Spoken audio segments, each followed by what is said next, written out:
sites, but now I'm going to focus more on the churches of Greece. And I want to tell you something about postcards and my hobby of collecting postcards. The era of postcards was from the 1890s to the 1950s. And it's a very popular form of communication. I mean, we didn't have the internet then, we didn't have telephones then, and people communicated by mail because it was inexpensive. Postcards were inexpensive, or they could write letters, and the mail delivery was twice a day up until like the late 1940s. So the easiest way to communicate with people was through a postcard or a letter, and we used it to check up on family members, to make appointments with people. Churches used it to keep in touch with their parishioners. I remember once I was in Chicago at my aunt's house, and she said, "Help me with some postcards for the church to fill up with us." And she said, "Write on the postcards, come from baklava." And I said, "Well, does it say, are they coming to eat baklava or make baklava?" She goes, "Seven. They know what they're coming to. Just write, come, and we'll mail it to them." So anyway, postcards became very popular because on the front of the postcard, they had pictures or paintings or drawings or cute sayings. And on the back, it was divided back. One half of the postcard was for the message that you wanted to write, and the other half of the postcard was for the address and for the postage stamp. So in order to make postcards attractive to people to buy, artists would often try to support themselves, because it's never easy for an artist to support themselves, by selling their artwork to postcard companies. And the more attractive the pictures were, the easier it was to sell the postcards. And of course, some of the more beautiful postcards were a little bit more money to buy than the other ones.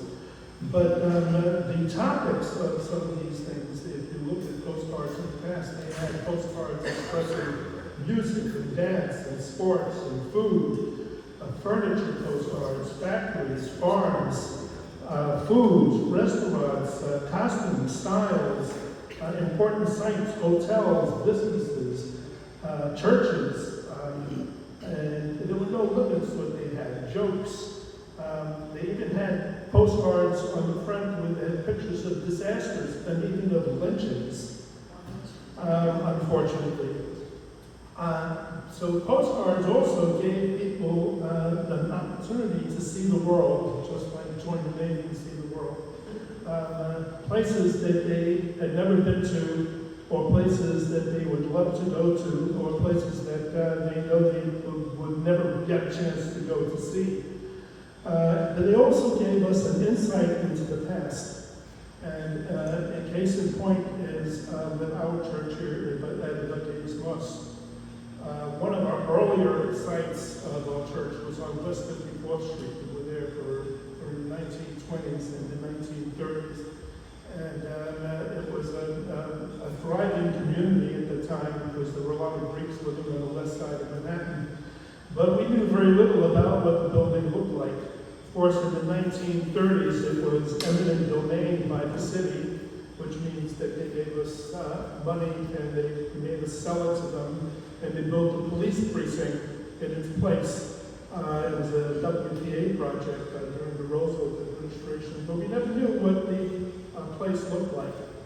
And fortunately, my friend Eli, who opened up the program today, found a postcard, and that's what I went to, of our church on West 54th Street.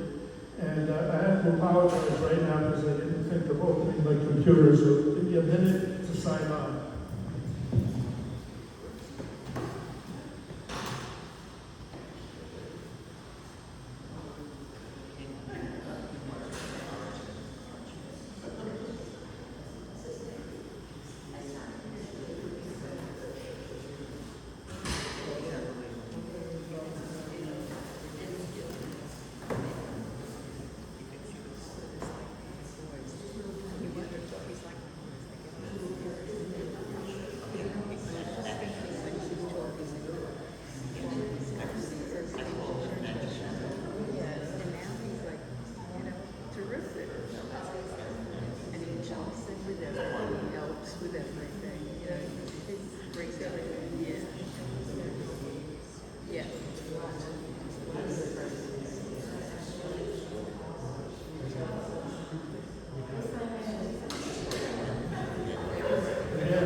So this is a picture of Evangelismos on West 54th Street. It's a postcard, and it looks like a Byzantine church, but it wasn't built as a Byzantine church. And it's quite lovely. And if you look further down at the bottom of the postcard,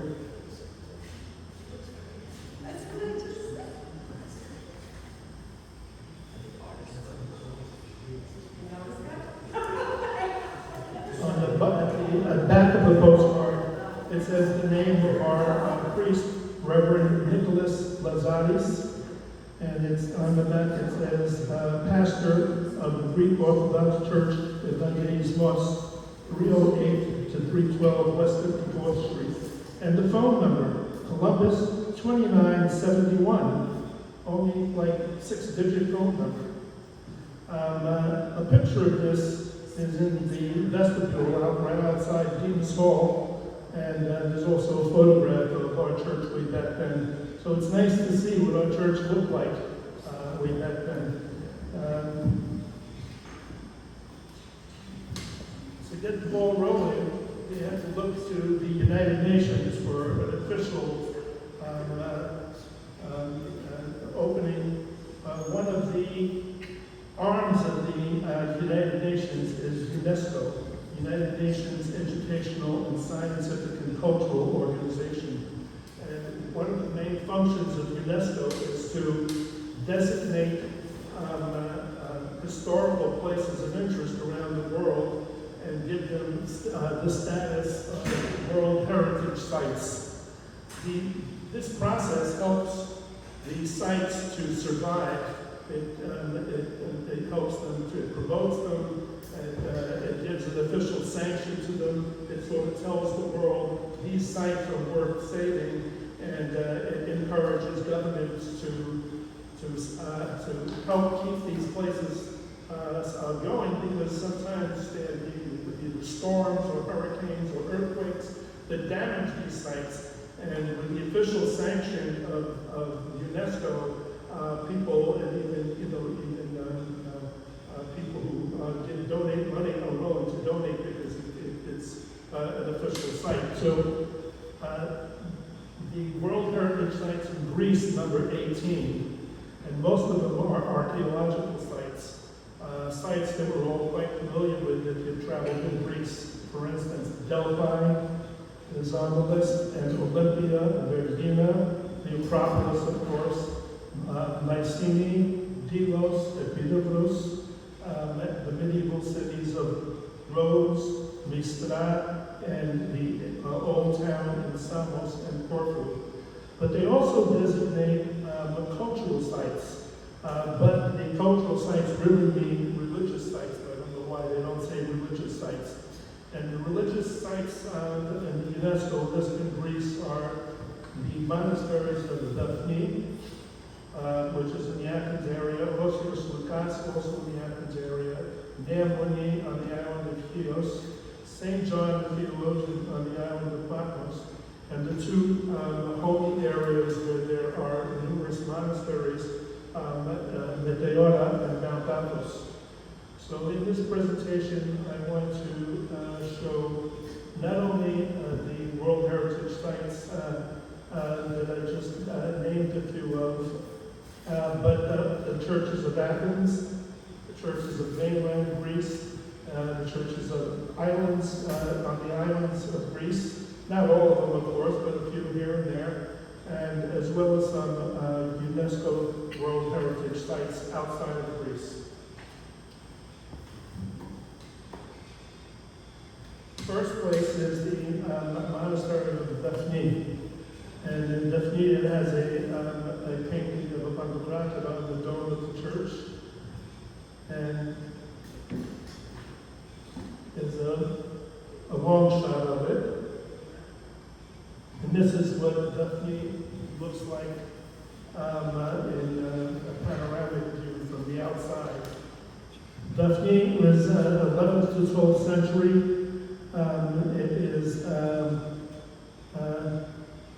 It's been damaged by earthquakes, but fortunately, they've reconstructed it. There are fine examples of icons and murals there.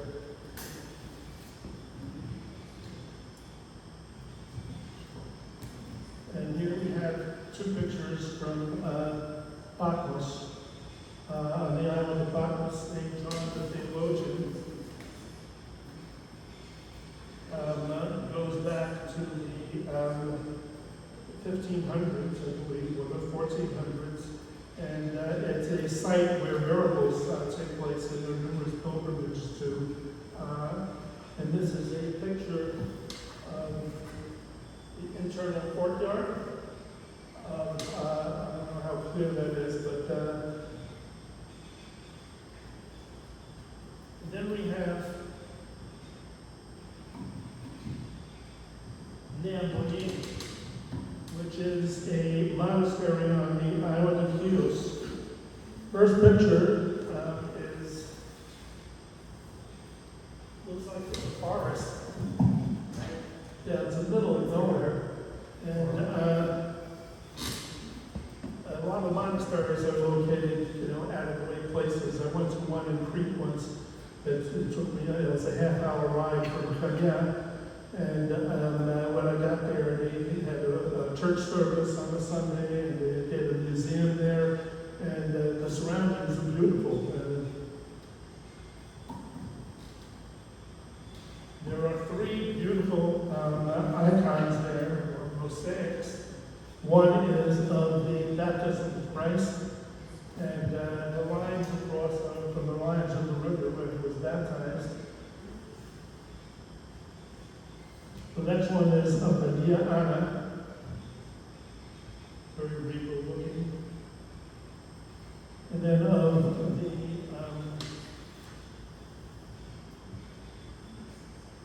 resurrection. And places like Antonopoulos go back to back to the 11th century, and it's now a convent with a small number of nuns, but it's still a big tourist site, and they have very fine mosaics and murals. And then there's the monastery of Osios Lucas, which for some reason I don't have pictures of, but I have a postcard book that I'll pass around of the different icons there. Now we come to Meteora.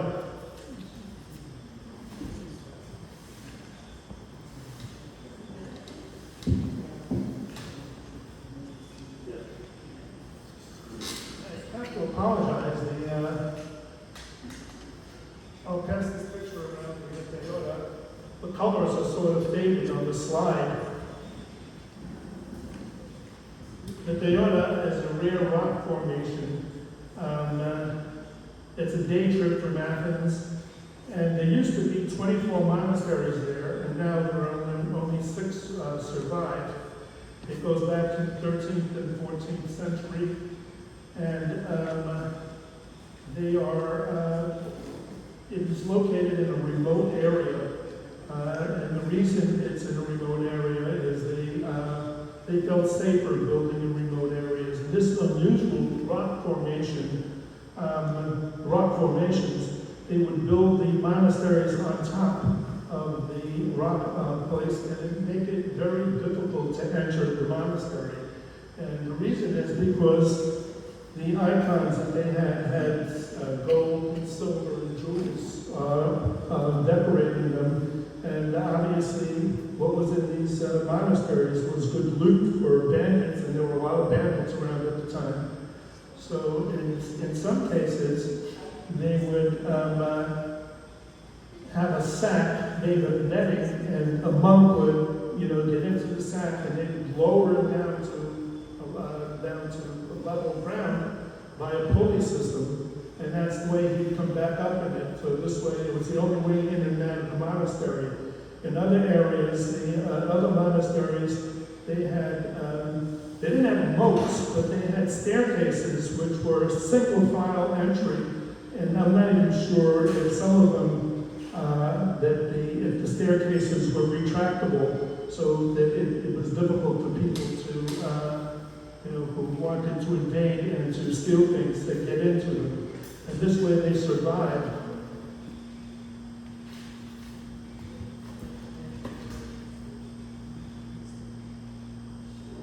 So this is a picture of a staircase.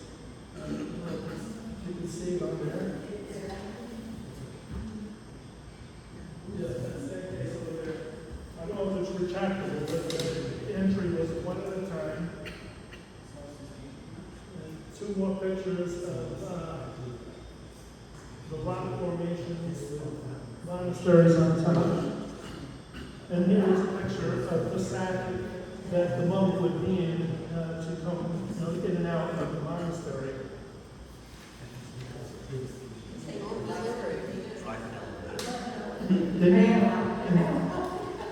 In 1950, two movies were made using the Deola as a backdrop. In 1957, they made a movie called Boy and the Dolphin with Sophia Loren, which is a pretty good movie to watch and to buy and to view, especially since she sings and dances in Greek.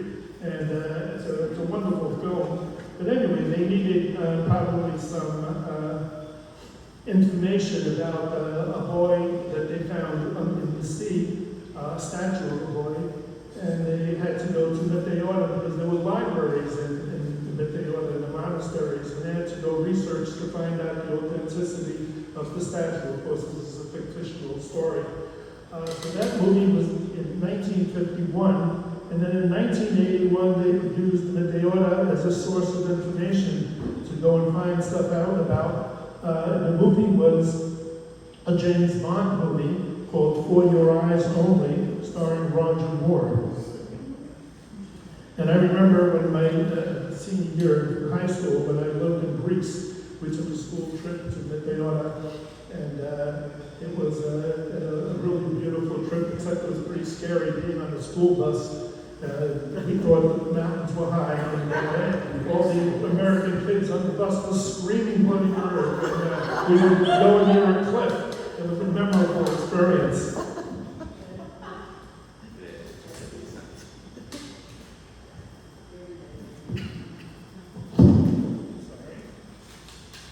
Now we come to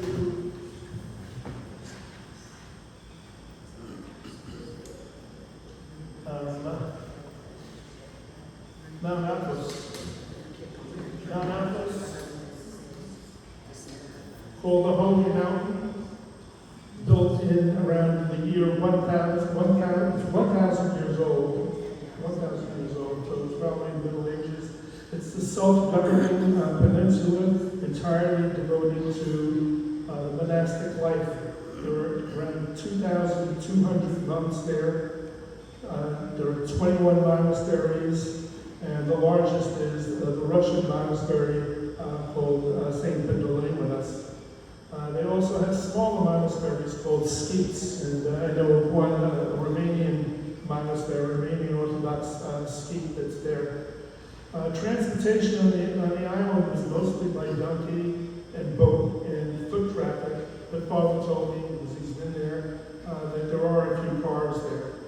And it's located in the easternmost peninsula called Chalkidiki, which happens to be maybe an hour and 20 minutes away by car from Thessaloniki. And the two legs or the two peninsulas of Chalkidiki are wonderful vacation places with beautiful beaches and beautiful hotels. But the third leg, the easternmost peninsula of Chalkidiki, is called the Holy Mountain. And of course, there are no women allowed on the Holy Mountain. And I'm sure that the whole peninsula is filled with forests. Here we have a chart of where the monasteries are. And on the east coast, they're a little difficult to pronounce. There's Estigmeno, Vatopedi, Pandokratora, Stavronikita, or Kinita, I don't know how to pronounce that, Philotheos, and Lava. And on the west coast, we have, if you look closely on the map, Zograpu, Condamonitu, Xenophontas, Pendogoimenas, Daphne, and Simonopetra. And if you look at the next postcard, I think it's the monastery of Pendogoimenas. It's not just one building, it's a campus of buildings. They had dormitories, they had dining halls, they had workshop areas, they had church buildings, places where they brew things. It's a whole community of buildings. And here we have from the Via Lava, from Dapapelli, a dining hall. And it looks like a big cafeteria room, but the really interesting thing about this picture is that just like the churches are decorated with iconography on the walls, they also have iconography on the walls and the ceiling of the dining halls. And there are a lot of tables and chairs there because it's not just the monks who are being fed, but there's often a lot of visitors who come to monasteries, and they stay for several days, or some even stay for weeks at a time. So the dining hall is a big area, and you've been to the dining hall. How's the food there, brother? The food is incredibly fresh. I'll say this, it's a different experience to eat with the monks and with the pilgrims, with people who are traveling there. There's no talking.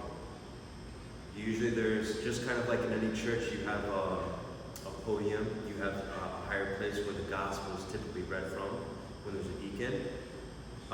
They actually have it in these halls, a place where one of the monks that week or that month is designated to read from the gospel. So there's reading going on. And you begin with prayer, you eat, and I remember vividly, you're not even supposed to drink until they tell you to drink. It's very orderly.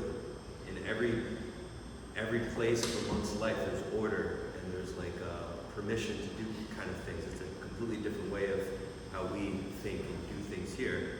And it's special. It's a very, very special experience. It's my hope, Father, that at a future meeting of Kaliberia, that maybe you could gather some of your photographs from your trips to, how many monasteries have you been to? I think I've been to 4. I actually have personal video from these monasteries. I think you would be interested in seeing it. There's a lot of women here have never been to Mount Athos. I've never been to Mount Athos. I would like to see. These postcards I have don't do it justice. Hopefully, maybe you can help with them one day. We have here a courtyard from the Via Lava, and it looks like a gazebo, I think you would call it. It's quite beautiful. And this is the courtyard. They're very tranquil places. That monastery that I visited in Crete was very much like that. We felt, it was so calm and peaceful that we didn't want to leave. And then here's one showing the monastery of Espinero, and it's a huge campus of buildings. It's multiple buildings.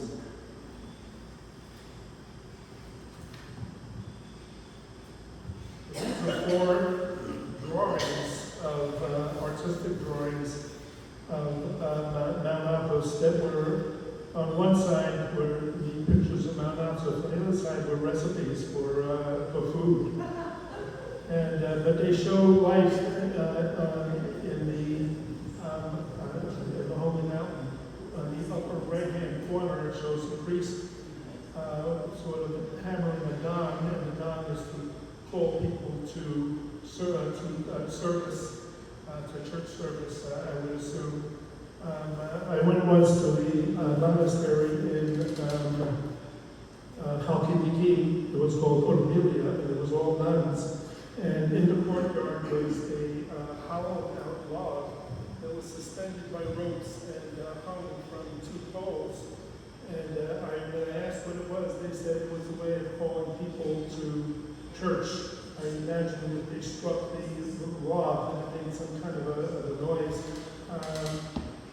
In the lower right-hand corner is a picture of a monk on a donkey, traveling from one place to the other, holding an umbrella, because it's very warm in the summer and the sun is very powerful.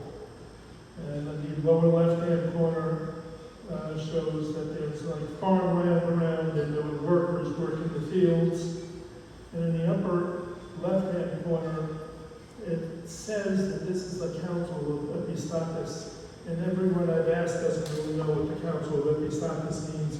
The only thing I can think of is that maybe it's a representative assembly of monks from different monasteries, because there's so many different monasteries there. And when they get together to discuss problems affecting the entire Holy Mountain.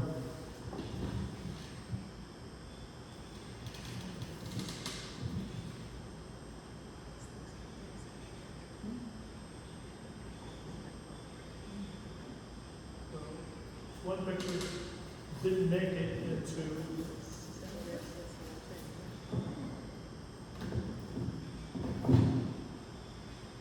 And that is the picture of the church in Athens called Aios Dionysios the Antonopoulos.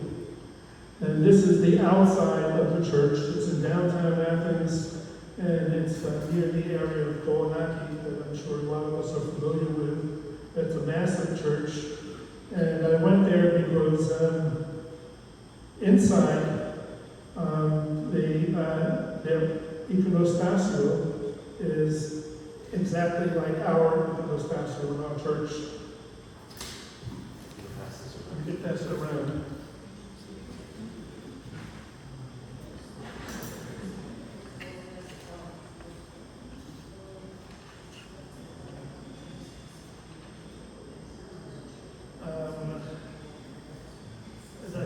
I think the man's name was Antonopoulos, and he was the sculptor who sculpted the icon screen, and he must have done it in the late 40s or the early 50s, just as a couple of churches in our area were being built. We came to Annunciation in 91st Street in 1953, and we needed a new icon screen, and he's the person we went to. And I guess it was easier for him to do a mock-up of the same icon screen that he had in St. Dionysius. So there,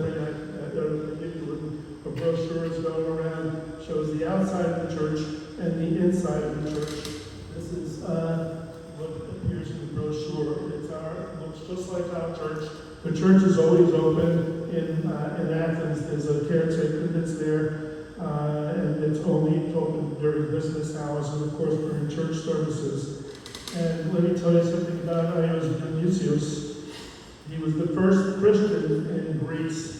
He was converted in Athens after St. Paul gave a sermon at the field near the Acropolis called the Pedica, I think it's called, in 49 AD. And Dionysius has become the patron saint of Athens, and he also was a member of the High Court of Athens. So, the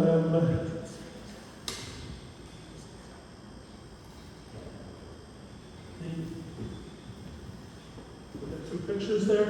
Yes. And the top picture is of another church named after St. Dionysius, the patron saint of Athens, and it's more prominently located than the church we just saw, because it's located on the main street on University Street, or Panepistimiou, in downtown Athens, only a few blocks away from Singapore. And it's called St. Denis, and it happens to be the Catholic Church in Athens. In the early days, there was only one church, and so St. Denis was the patron saint of Athens, and they built the Catholic Church in his honor. And I don't know if this is the first church they built or one later on, but so there are two St. Denis churches, St. Dionysius churches One is called St. Denis, one is called St. Dionysius. And the next picture is a cute little church that is in downtown Athens, located in between Monastiraki and Sindikma, and it's called Kapnikarea. And for some reason, it's named after a tax collector.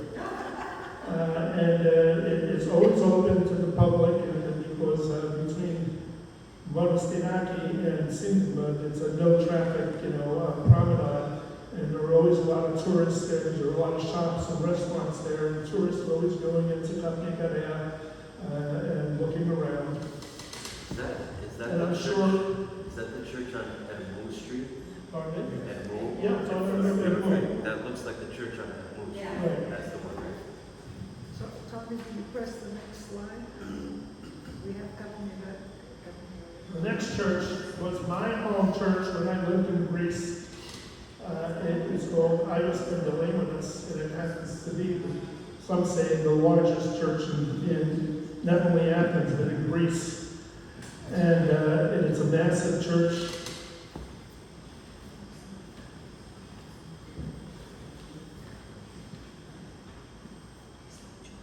I think they started building it in 1910, and they finished it in 1980.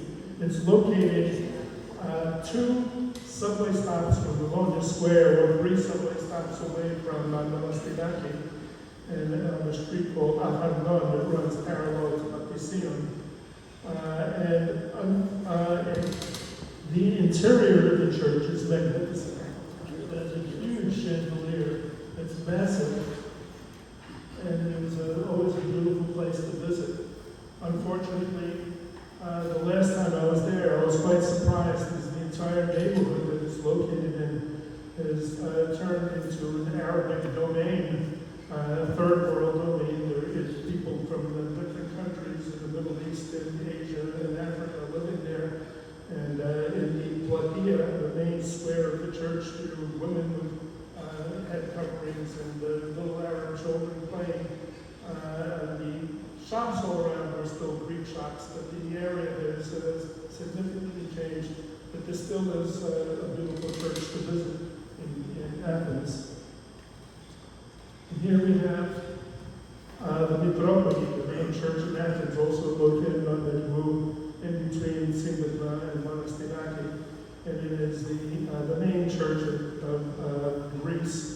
All official ceremonies take place there. When the royal family was around, that was the church that they attended. When a prominent Greek citizen dies, that's where the funeral is. When the head of state goes to church, that's the church that he goes to. But the real name of the church is not the Mitropoli, even though that's what everybody calls it. The real name of the church is Evangelos Antonopoulos. And my friend Eli, who's here today, also told us recently that there is a museum in the basement of the church. I didn't know that.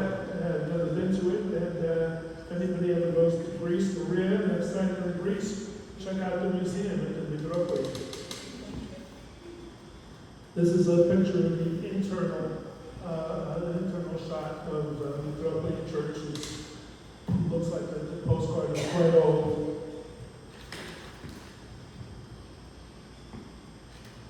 And another prominent church in Greece is St. George on Mount Capitol, or as the Americans pronounce it, Mount Lycabettus.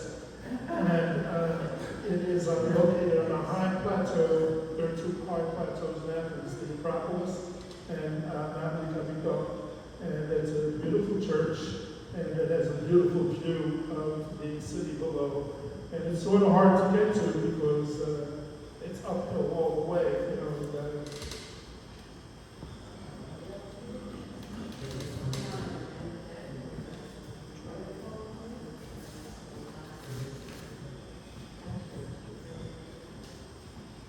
This is a picture of a church in the Athens area, built in the 1100s. It's called the Monastery of Kessariani. It's located southwest of Athens. It's named for a spring of water that's nearby. and it's actually named after Julius Caesar, Cassianios.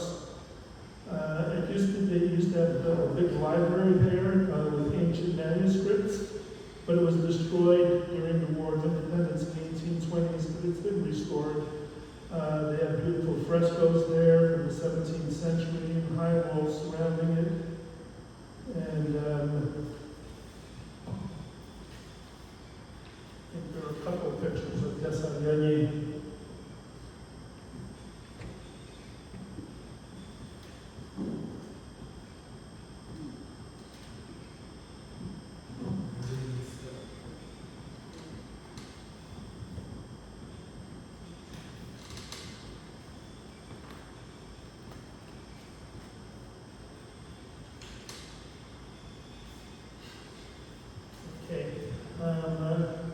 This is a church on the mainland of Greece in Kalamata.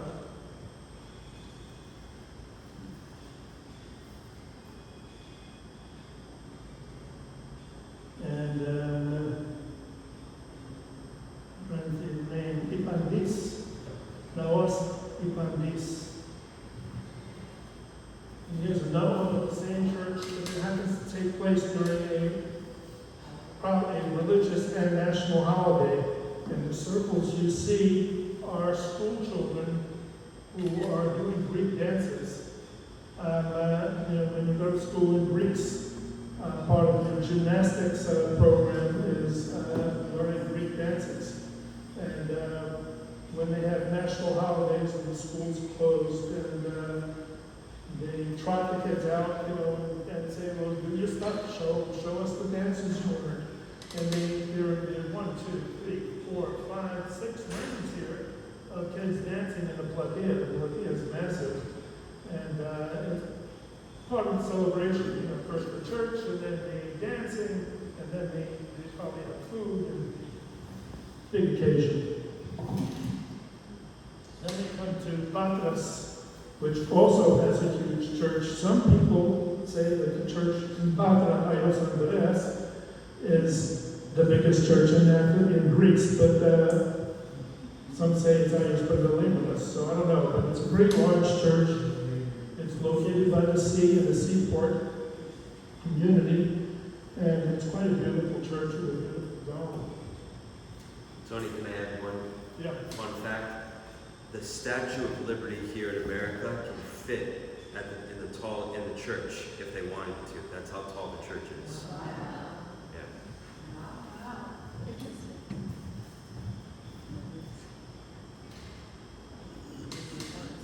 This is Ayos Basilios Church in Tripolis. Look familiar, would you? Yes.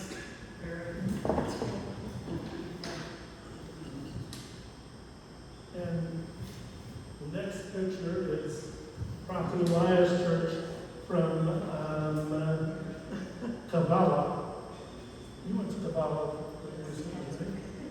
It sort of stands out among the whole community, which is right by the water. Just like in the churches in the West, in Western Europe, the church is always the highest thing that you see in the skyline. Same thing in Greece.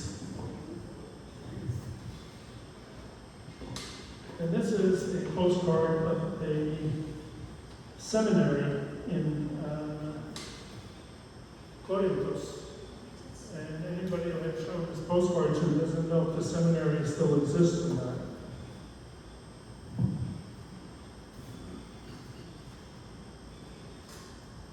And this is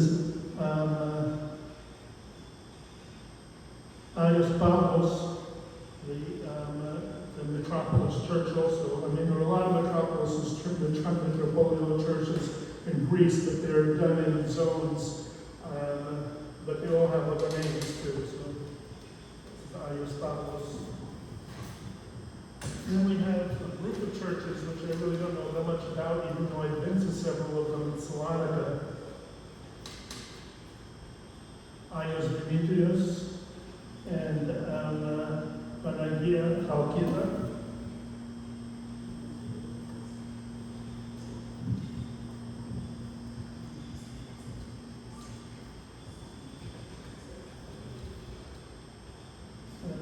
other churches from Salonita. Now we come to some of the churches from the Greek islands, and this happens to be Ios Minas in Heraklion. I've been to that church. And Ayed Lianos, also for Heraklion. And a lot of churches for Heraklion.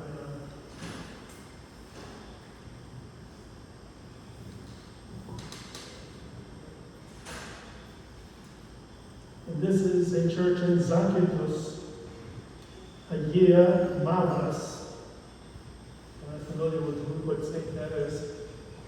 And Ios Dionysios, also in Zakynthos, has a nice tall tower, which is quite unusual for a Greek church. That's the tower in Ios Dionysios in Zakynthos. Here we have a resurrection service on Easter time in Corfu. And since Corfu is such a big city on a big island, it's very hard to get everybody inside the church. The churches are only so big.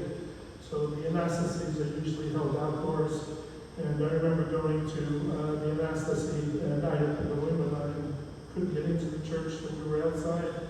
And if you look in the sky, there are fireworks exploding, which sort of,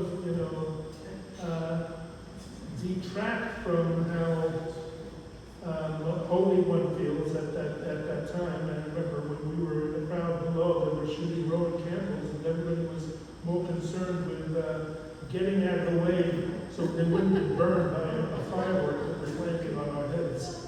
Than on celebrating the spirit of Easter.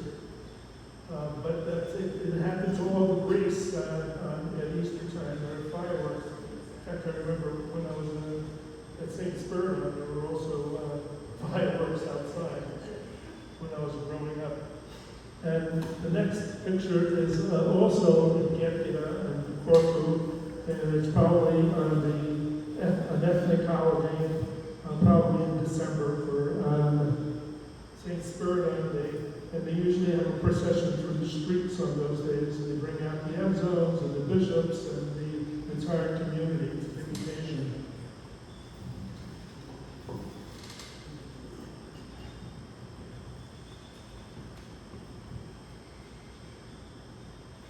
This is a church from Antonopoulos. It's a Yeana. And it's pretty common for a lot of the islands have small churches right near the water. Is that it? Yeah.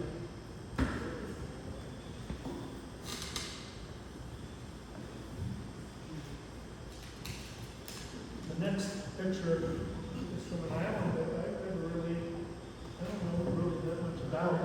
It's called the island of Ledos. And the church is Kabula Benema, or Kabula Benema. I don't know what kind of name is that. The interesting thing about postcards in general is that there are sometimes interesting messages on the back of the postcards, and sometimes they're written in different languages. This one happened to be in English, and it caught my eye. It was mailed on September 19, 1999, and it reads, "Dear Bill, peace and quiet, no tourists, no TV, no newspapers, no telephones, a few barking dogs, and a moped, perhaps. Fresh fish and grapes and pomegranates, tomatoes, feta, and ricina. Friends Titi, Aphrodite, Lisa, Ephigalia, and Mike, much too generous. The sea, the sky, fantastic colors, hibiscus and bougainvillea and geraniums everywhere." That's what sums up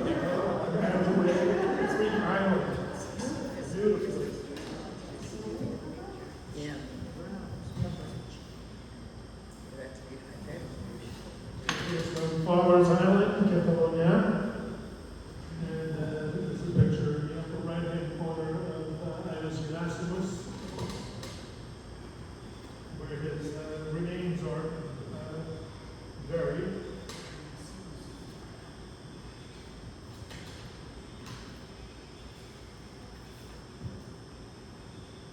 And the next picture is the island of Mytilene or Lesbos. It's a church.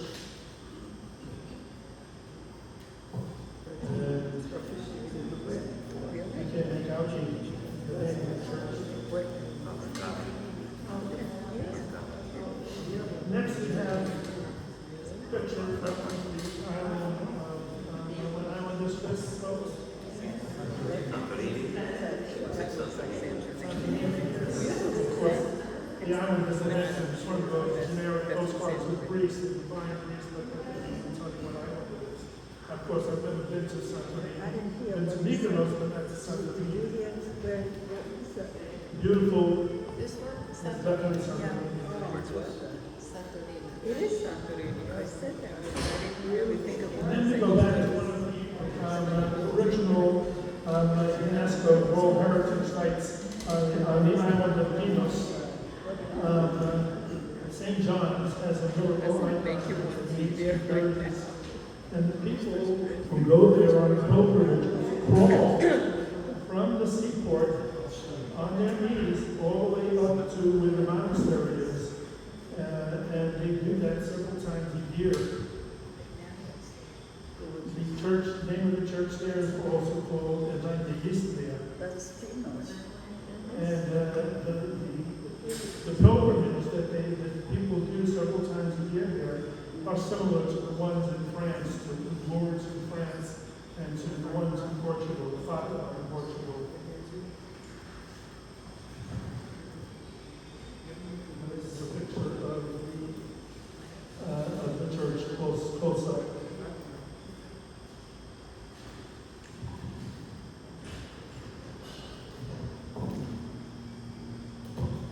And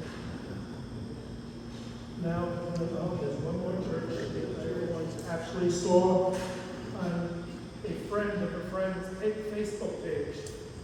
And it's, the name of the church is the Seven Martyrs, and it's on the island of Cygnus.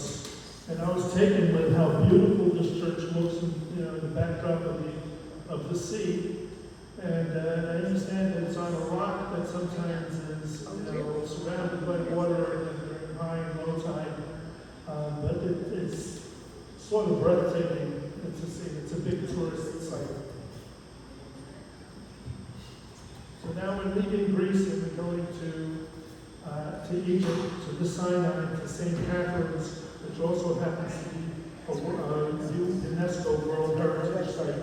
And there's a monastery there in the Sinai Desert. This is a picture of, it's like a walled fortress, and the churches are inside, and the dormitories are inside, and whatever the activities they have, growing things. Here's a picture of the interior of St. Catherine's. And another picture below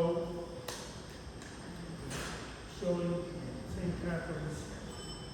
And the back of the postcard also was interesting, so I'll read that as well. Dear Olive, we are at present lying on the beach at Naama, at the bottom of the Sinai Peninsula, from our relaxing from our trip to St. Catherine's Monastery, built on the site of the burning bush, and a climb up Mount Sinai where Moses received the Ten Commandments. It's 7,500 feet high, and there's a church on top. We cycled and climbed all the way from the Red Sea level. The weather is fine and blah, blah, blah. But it shows you the importance of St. Catherine and the location there.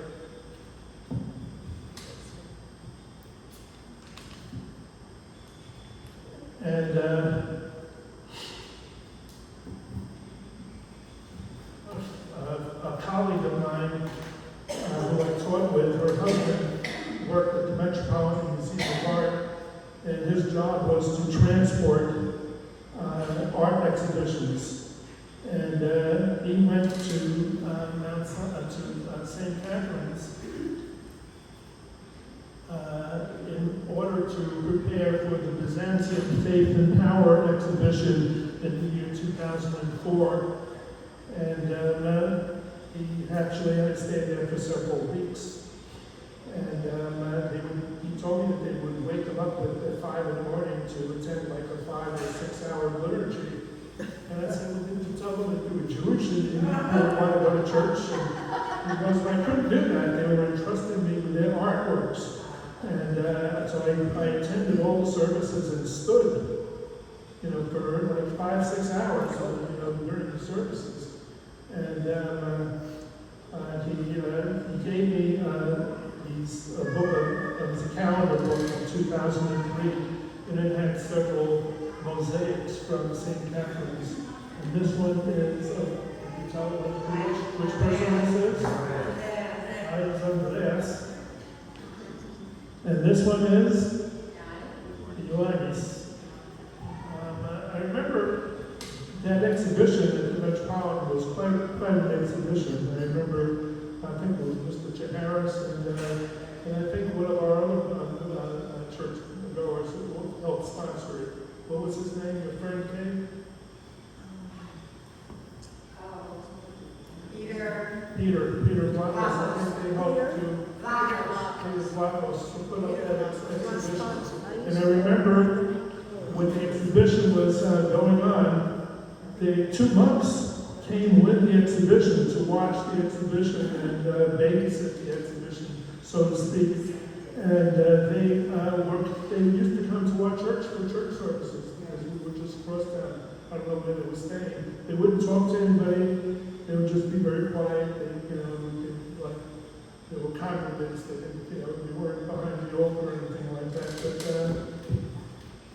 I remember that clearly. Then we move to another outstanding architectural wonder. That's St. Sophia in Istanbul, which used to be called Constantinople. It's another World Heritage Site. And I've been there, and unfortunately they turned it into a mosque and then into a museum. And I don't think the Turkish government won't allow church services to take place there.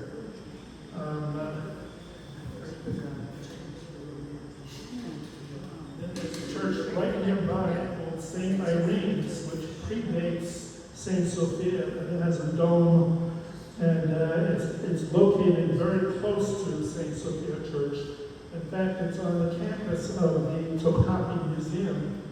And this church has never been made into a mosque, but the Turkish government has turned it into a concert hall, and they have classical music concerts there because the acoustics are so good. And if you look at the dome, I don't know if you can see it, but there is a crucifix that's still there. For many years, I think that crucifix remained there. I don't know if it's covered up now. The Turkish government is a little touchy about stuff like that.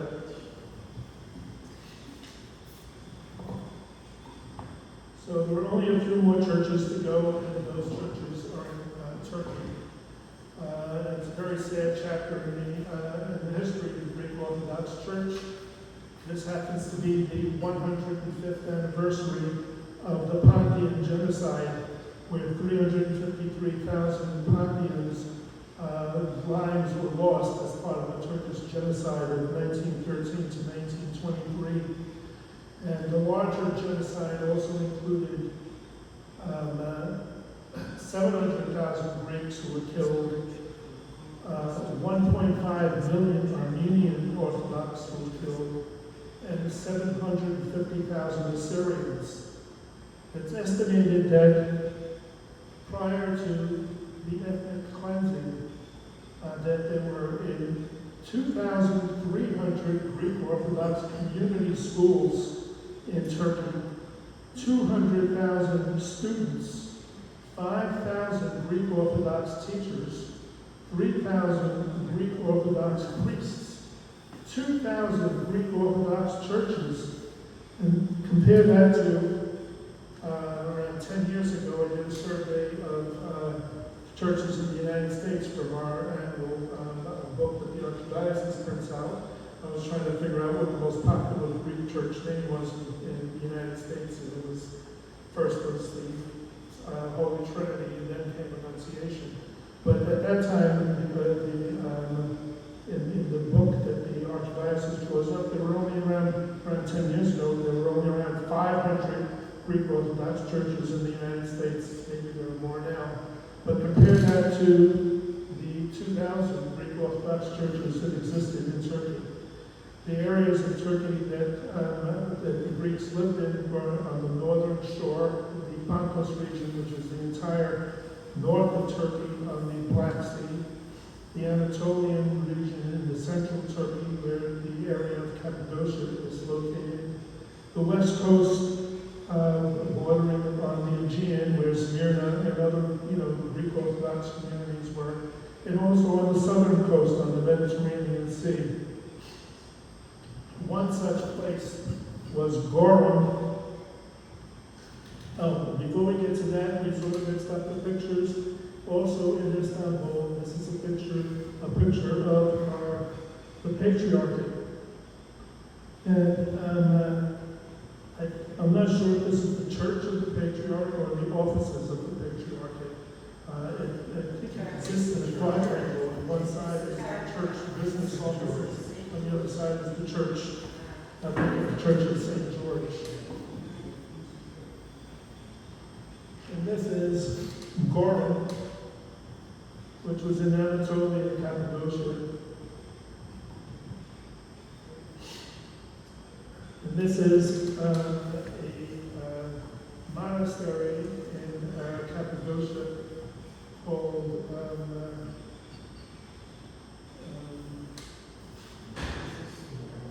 Sumela.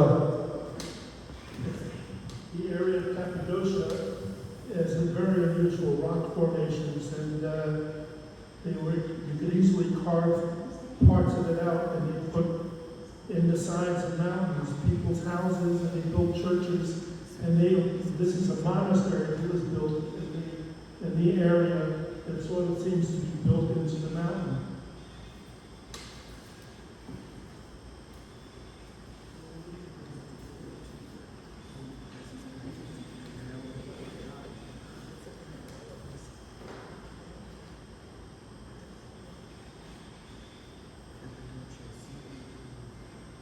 Anyway, another picture of Cappadocia, and the whole industry has cropped up in Cappadocia of ballooning. People hire ballooning over the valley and looking at the churches.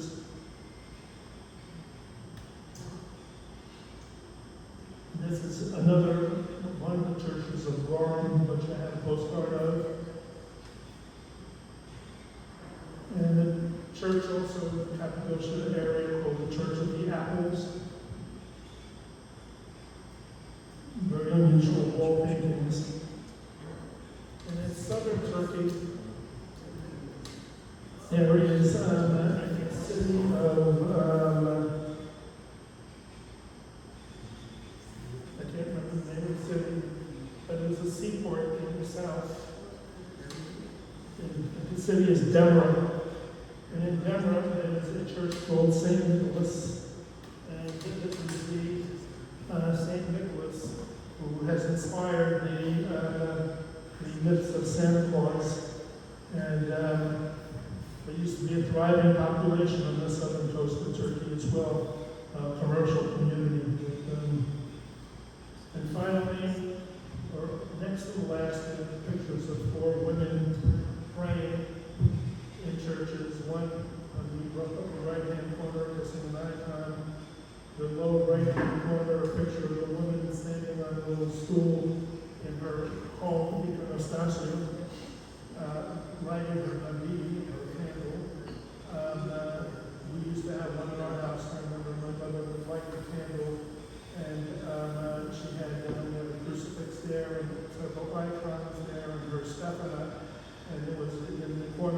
and my mother, I very often find my mother praying there when she couldn't go to church, and sometimes even doing the diners there, which I was once in Crete during what seemed in 1874, which looked like there was going to be a war with Turkey or Cyprus. And there was a church next to my hotel called Antonopoulos. And I went in there one afternoon, and people were doing the diners, just coming in and praying, by prostrating themselves on the floor and standing up and going back down again. I haven't seen too many people do that lately. And finally, thanks to you, we have a real postcard, a contemporary postcard of our church from the street. And if you leave the building and go outside, that's what you're going to see, the church and the brownstone that we own right next to it. And that sort of concludes my postcard presentation. Thank you for your patience. Thank you. I tried my best.